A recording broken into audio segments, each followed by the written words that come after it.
10 questions, I think. We have at least 10. So this is the first question. Would you ever own a motorcycle? And to be honest, I thought about it, and yeah, I would. I don't think my parents would appreciate it, but living in a city and the fact that I, always hang out by myself, it just makes sense. And because like you can park virtually anywhere, and I feel like if I had a bike, I would I'd go out more. I think I'd enjoy going out more. So yeah, I would definitely own a bike. I'm not even sure what kind of bike, to be honest. Nothing too fast, nothing too fancy. Just to have one, just to go out and do things. It's cheaper than a car, and I'd imagine fixing it is. I think it has its moments, but it's less of a hassle and it's easier to maintain. So yeah, I would definitely own a bike. All right. Next question is favorite game series. So I would have to say Assassin's Creed, because I've been playing it since I was a kid, since it came out on the DS. I just like the storyline and I don't like the newer games though, the newer Assassin's Creed game, but like the classic. I think the last real Assassin's Creed game had to be Unity, but my favorite Assassin's Creed game of all time has to be Black Flag. I like that one the best. I like it, I don't know if Destiny 2 counts as a game series because it has a lot of expansions. I think it's a good favorite for me. I like the game mechanics, and I just like the kind of the story, But I remember I bought a Forsaken, the expansion for that, and a few days later they vaulted everything, all the content from it, so it was hard for me to get any items from that campaign. But anyway, it was just a hassle dealing with that, as a community, just dealing with Destiny as a whole. I think the first Destiny game was pretty good. I wouldn't say it was better than Destiny 2, but it has a place there. It's pretty special on its own. So and then a third one, I would have to say Pokemon Mystery Dungeon. It doesn't matter which one it is, Mystery of Time, or I think the only different one, the really different one, is what's it, the Sky one. I think that was the only when it's really different from the rest. I actually have the Nintendo Switch, and I was excited to play the Mystery Dungeon on the Switch, but I forgot which one it is, but it's just not the same. I like the classic one. I can't find it anywhere. I can't find the cartridge for it anywhere. I looked on Amazon, and I got one, but it's for the 3DS, so it's not, it's not the same.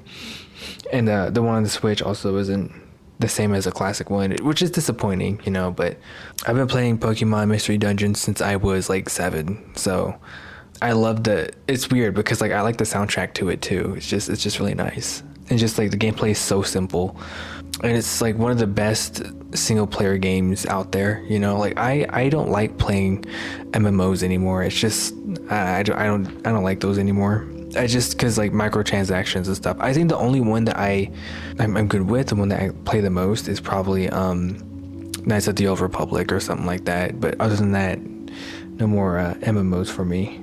So the third question is, what is your running routine? So I do interval running, right? So I go from a jog and I transition into a run. And I try to do a 2-minute jog and then 2-minute run, and switch off back and forth for about a mile and a half or 2. And then near the end of my run, I would I would do short distance sprinting, just so I can just get that into my running rotation.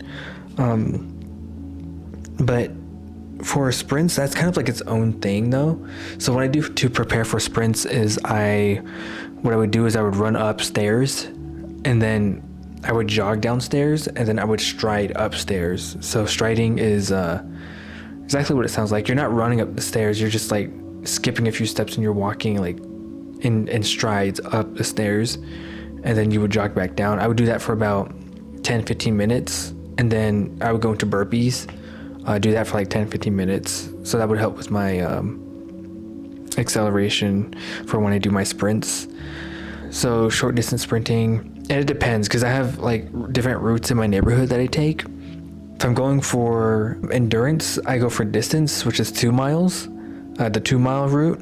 I would do run and a half if I'm doing intervals.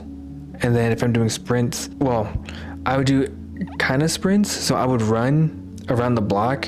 And then when I come back around on the other side, I would sprint the whole way and then come back and do a run. So I would transition from a run to a sprint, as opposed to doing the interval running, which is a jog to a run, you know?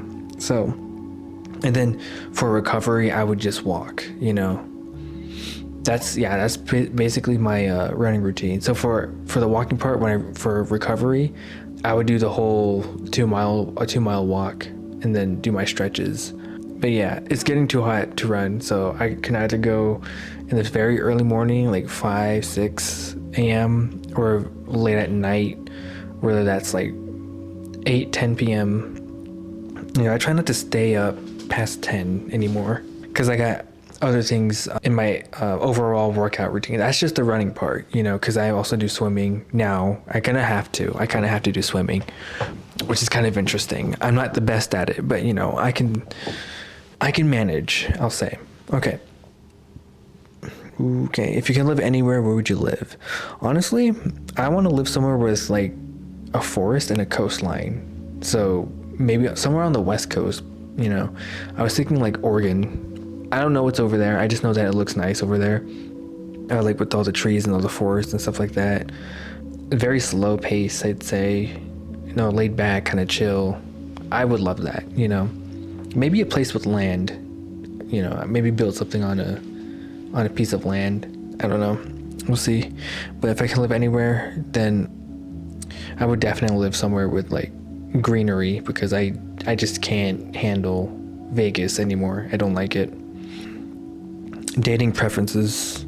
Okay, so I just real quick, because I did make a video on this. I didn't put it out on Instagram because the story doesn't run long enough for me to provide context in any which way I splice the timeline.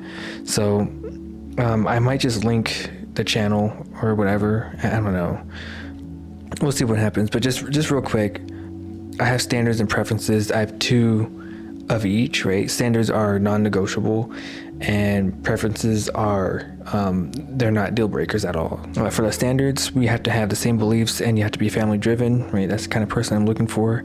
For preferences, preferably someone artistic, maybe a decent cook, and someone who's active, because I'm an active person. So yeah, that's pretty much it. Well, I guess that's 3 for preferences. I think I added that last part because of recent changes to my schedule. But I want to be consistent with that, so we'll see what happens with that. But yeah, just something real quick. I'll link it, so you guys can go check that out. Okay, favorite car. This is kind of interesting. So aside from the car that I drive, right, my favorite car has to be a 2nd or 3rd gen 4Runner. Just overall, like out of all the cars I can think of, I can see myself driving that one as my daily. They last forever. They're very versatile. They're not the best 4 miles per gallon, but I think those are pretty cool to own. You know, they're just really nice, you know, to look at too, and they're comfortable. And then also Mini Coopers. I like the way they look. I like the look of Mini Coopers on the outside.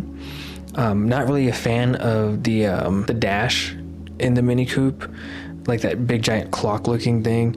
Not a fan of that, but I do like how it looks on the outside. I like how fast it can go and how small and compact it is, because like living in a city, having a small car, you know, it kind of helps you out a lot. So one thing I don't like about the Mini Coupe is the capacity of it. You know, it's not very spacious, and if I had to, like, I would rather have a hatchback than anything, which is why I kind of like 4Runners, because they're basically trucks, right? But yeah, those are my favorite cars, aside from the one that I have now. So this question, okay, yeah, this is kind of the elephant in the room here. Yeah, we'll address this one. Actually, no, we'll do this one, this question first, and then we'll get into it. Okay, best fish and chips in Las Vegas. So I've been on a mission to try to find the best fish and chips in Las Vegas, and so far, I think Yard House has the best fish and chips. But there is a place in near where I live, Mimi's Cafe, and they have good food there. I've not tried their fish and chips yet, but I have a feeling it's really good. So my mind might change if we go back there. I'll let you know. But for now, Yard House is the best. So let's address this one. I have 3 questions left, and these are all about my enlistment. So we'll talk about that. So this one is, why the Navy? So for you guys who don't know, or maybe you've missed it, but I enlisted in the United States Navy, and I ship out fairly soon. I'm not sure if I can tell you when, but I'm gonna be gone pretty soon.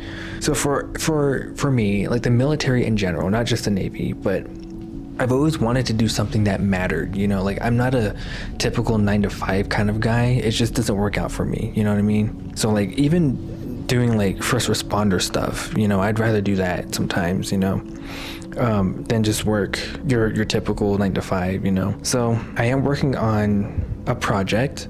It's supposed to be a 6-year project I was working on, and it's my journey into the United States military before my enlistment process, during and after. But something happened during that process and everything changed. So to answer your question, like why the Navy? Because they gave me a job that I wanted and the Air Force didn't. So I didn't want to spoil it, because I just wanted to run the whole project and just have it all revealed then. But this is a 6-year project, and 6 years from now, I don't know if you guys will remember this. I don't know. Who knows? But basically, I tried the Air Force. They were being finicky about the jobs they were, offering at the time. But the Navy gave me the job that I wanted. So, and they were able to ship me out when I wanted to leave. So, but I also wanted to join because I want to put myself in a position where I can take care of myself and my family, in the future, my future family, and pretty much set myself up for success for years to come. Everyone in my family served, and I'm not doing it. I'm doing it for me, first of all, but to be able to be a part of that, heritage, that, that lineage, it means a lot to me to do that. So that's one of the main reasons, right? But yeah, this question is, how do you feel about basic training? So I used to be nervous, and it's different because going the Air Force route, my dad was in the Air Force. I've heard all the stories. Growing up in the culture and growing up in San Antonio, I kind of already knew what to expect as far as Air Force basic training goes. So I wasn't scared then, but I don't know anything about the Navy because they changed their basic training so many times. I was a little nervous, and I still am. I'm still really nervous, but I feel like I'll be okay. I'm not as anxious as I used to be about it. I think I'll be okay. And I am getting ready for it too. I am running. I'm learning to swim. I'm doing my standard PT, I do that. I try to keep up with it maybe 4 times a week. Not the swimming. The swimming's recently been kind of inconsistent, but so overall, when it comes to basic training, I think I feel pretty good. It's not a, the way I see it too is it's only the beginning of my military career. It's a very important step, but it's a very small step in my how many years of service, you know what I mean? So it's just something I gotta go through, and then I can start living my life, you know what I mean? It's the last thing that's in my way. I'm not too worried about it. What happens. There's no point in worrying about it because it's kind of out of your control anyway. So, not aside from working out, they gave me a booklet for me to study, and I've been trying to study it the way that I studied the Air Force stuff, right? I have 2 separate journals for memorization. I'm looking at the booklet, I'm writing things down, taking notes, so I can remember my 11 general orders. Yeah, I'm just trying to stay on top of things, So when it comes to basic training, I'm not too worried, And this is the last question. What are you looking forward to the most after boot camp? Stability. I'm looking forward to the structure, finally able to have the means to do what I want, fix my car. I'll have the money to fix my car, and maybe the benefits to do that too. And then I can finally drive it around. I can even travel, and I have my camera, I'm doing this, so who knows what kind of content opportunities will pop up. You know, it's interesting. I don't want to be one of those people that, because you see it all the time on YouTube, you know, my boot camp experience, my A school experience, you know. I don't want to be one of those people that starts making videos in their dorms or in their barracks, you know, doing like this. I mean, I might eventually, because that's the thing about that's the whole thing about the 6-year project, is that it's supposed to be different than what you would usually normally see on other people's YouTube channels. I'm trying to be a little different. I'm just kind of worried about how I can get my camera to A school after this, so we'll see what happens. Another thing is just to live my life. You know, I'm ready to leave home.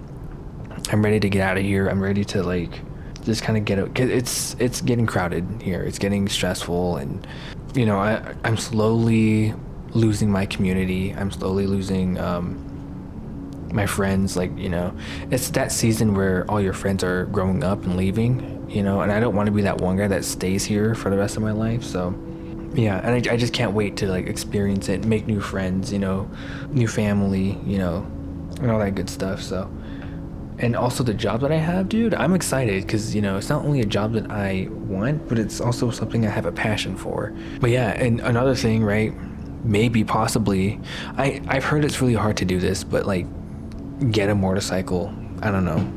It's hard to do it when you're in the military, I've heard, but you know, I might even get a new 4Runner. I might even get a new car, because the car that I have, I love the car that I have. You know, it's my grandpa's car, but it's not as reliable as a newer car, right? So I would rather have like a new reliable car than an old reliable car, you know? So maybe one of the first things I'll get is a new car. I'm gonna save the rest and invest whatever is left, and then but yeah, those are all the 10 questions I have.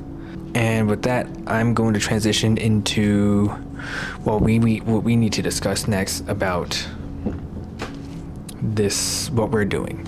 So like I mentioned before, I am working on a 6-year project, and the way that it's broken down is my journey before the enlistment process, during, after, right? But I'm doing all of this in one shot, so by the time the project finally comes out, it would have been 6 years already. Because I'm also going to include my first 4 years in the military, you know, kind of like a recap of my military experience or whatever.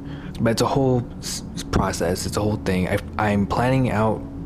I should start editing now, and then I am planning out upload schedules, things I need to include in this you know, short documentary. I also have to find a way to like record my progress too. Maybe I'll do like a routine video or something like that. But yeah, so I'm just trying to figure out, you know, the little pieces and put them all together. So that's for that project. So that's keeping me busy on the creative side, right? Just planning things out. And then another project I'm working on is the Garage Talk series, where I sit in the garage and I talk about whatever. So I do have a few topics that I want to cover, but if there are topics out there that you guys want to hear or talk about, feel free to like let me know, like, what do you guys want to talk about, right? I don't even think we're gonna do Garage Talks anymore, because it's getting too hot, and also it's hard to do it because everyone's home when I'm recording, and I hate that. So yeah, I don't even know if we're going to be putting things out anymore, but which is why I'm dropping the channel now, because I might as well. Yeah, thanks for tuning in, I guess, and I will see you guys in the next one.